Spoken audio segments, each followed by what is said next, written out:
before the 20th to tell them we don't want to do it. They're having a meeting then. I got more of those if you need We them. go from 5-2 to 4-3 to passing common sense, keep politics out of the classroom, rules, common sense. Everybody would agree with that normally in a real normal world. Pass that and all of a sudden, bam, we have an explosion. What brings you out today? Education, not indoctrination for the kids. Good morning. I am here because I want to see a neutral learning environment in our schools. The other side is portraying it as something very different, but that's really all we're about. Let's focus on kids as individuals, not put them in groups. This is the first time I've ever done something like this, but I feel so strongly about what our kids are being taught, that our rights are being taken away, and that really, if you don't agree with someone, you end up destroying them or you try to cancel them. And I'm here to fight back and not be the silent majority anymore, rather be the loud majority. Hi, I'm Janet Bailey. I'm here today because I see the deterioration in our schools, truck going by honking, and our kids are taught sexuality, pornographic sexuality in schools. I'm against that. I'm also against CRT and the 1619 Project. Right now, Oregon is 5th from the bottom academically in our nation. That's got to change. They are taught CRT and the 1619 Project. I say get back to teaching reading, writing, math, history, true history, and I don't mean the 1619 Project. He's an alternative. Smile. Well, I'm here to support our community and the values that have made America the greatest country in the world. If we lose Newberg, it's the beginning of losing our country. So I'm here to support the local effort to keep our school board conservative and to support freedom and American values here in our community. Ed, what brings you out here today? Yeah, we're out here trying to rally for David Brown and Brian Shannon, who are being, there's attempted recall against them. They're school board members of the Newberg Public Schools. And we're bringing people from around the state actually to come down here and make a big show of support. So what happened is that in last May's special election, two moderate school board members were elected that changed the power structure of the Newberg school system. It used to be 5-2, then it became 4-3. And when that happened, David Brown became the chair, and then what did they do? They started attacking critical race theory and comprehensive sex education in the schools, and they're working towards removing the mask. And what happened is that they ended up having to fire the superintendent because the superintendent is trying to institute racist ideology into the schools, and that's happening all the way across the state and all across the country. You know, this critical race theory essentially is a blood debt that all white people have. And a blood debt means that because you're white, you owe black people something that you didn't take from them. Because, and it also shows that black people are inherently oppressed by white people who are the oppressor. So this is the fundamental concept of critical race theory. And how it manifests inside of our school systems is that black kids, LGBTQ, which somehow got involved with that, and all these other different things that really people can't change. It's not an important factor. Like skin color doesn't mean anything other than it's a color.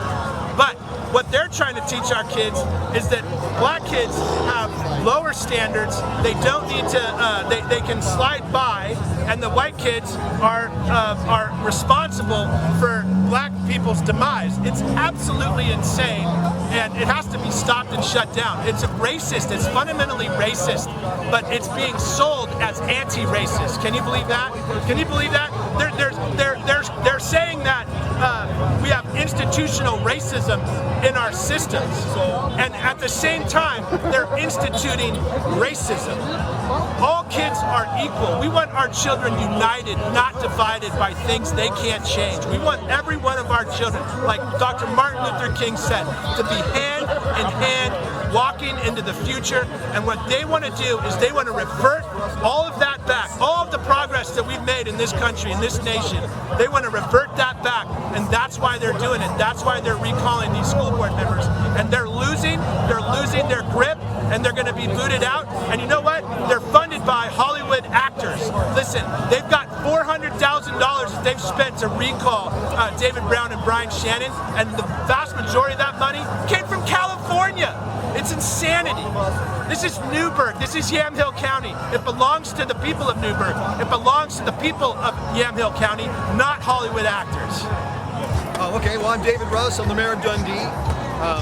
Been the mayor there for 7 years, and I'm connected to recall basically because it affects my city, the people in my city, and Dundee Elementary School. I just really feel strongly that all humans were created equal and need to be treated that way. And that's kind of what's led to this situation. There's people that believe differently and want to take out Brian Shannon and Dave Brown for trying to maintain an equal level playing field and a non-political atmosphere in our schools. Yeah, my name is Angela Todd, and I'm the Chief Communications Officer for Free Oregon. We've been around this is our 1-year anniversary, which is really fabulous. We are the fastest growing civil rights organization in Oregon. So one of the things that Free Oregon is committed to doing is to help citizens and also small groups of organizations and people that are Constitution-loving patriots, and helping them organize and helping them impact the political climate that we're facing right now. And so being here in Newberg is about understanding that, you know, we had supported through some school board members who were very concerned about the equity and inclusion and CRT, this poison, honestly, that is really dividing us. And when you think about what's happening with our children, for example, you know, we have the situation where we're talking to young children way too early about, you know, sexual orientation. We're talking with them about Black Lives Matter in a way that makes them feel like they're oppressors. This idea that with children, they are so impressionable. So having a child think about their skin color as being such an important part of who they are as a human inside is really inappropriate. And, you know, we have right now what I would consider a poison in not only Newberg, but the state of Oregon. You'll see it nationwide too. The poison is that words are changing, you know, silence is violence. You know, silence is not violence. Silence is the opposite of violence. We have things like if you say that all lives matter, for example, you're like, well, wait, I don't want to see color. Suddenly that's racist. That's not racism. That does not fit the definition of racism. What we have is division. And human nature, the reason this is spreading so fast, you'll notice in people's thought, is that we don't like to not be included and shunned as people. So we kind of are going along, and you'll see this in our school system, you'll see this in our government, so education, government, and you're starting to see it in business. And a lot of people have stood idly by because they're scared. They're fearful of being canceled. And we're here to say that you are not alone and your voice matters. And we need to be able to talk through these nuanced things. Our children and our society should not be a social experiment for Marxist ideas. And that's why we're here, because I too have had first-hand experience with this in my community, in my neighborhood. I'm a Portlander, by the way. I come here to drink wine in Newberg, and so we're here to say that the Newberg citizens here are not alone, and it is okay to say, it is okay to be for things like Black Lives Mattering, but not need to put it all over the school, not needing to teach equity and inclusion to the point that it makes some citizens feel that they're an oppressed state, and it makes some children feel that they are bad and wrong. And it's too nuanced, and they're too young for these things. One of the things as the Chief Communications Officer that I do is I get all kinds of messages that I'm reading, and I hear from parents, and the stories about the impact on their children with these policies is really upsetting. I'm thinking of one story of a parent who is in a charter school. They have 26 students in the charter school. Yeah! They have 26 students in the charter school. I think there's 13 girls in that. Half of them, they're 13 years old, and half of them this last year said they were trans. And it's not that I was talking about words earlier and kind of how we say to people, well, you're transphobic, you know, you're not supporting trans lives. It's not really that. It has to do with that when you have little children or children that are in elementary school, middle school, and you introduce these type of things that are very complex, like sexuality, they are too young to be having this as a forefront of their education.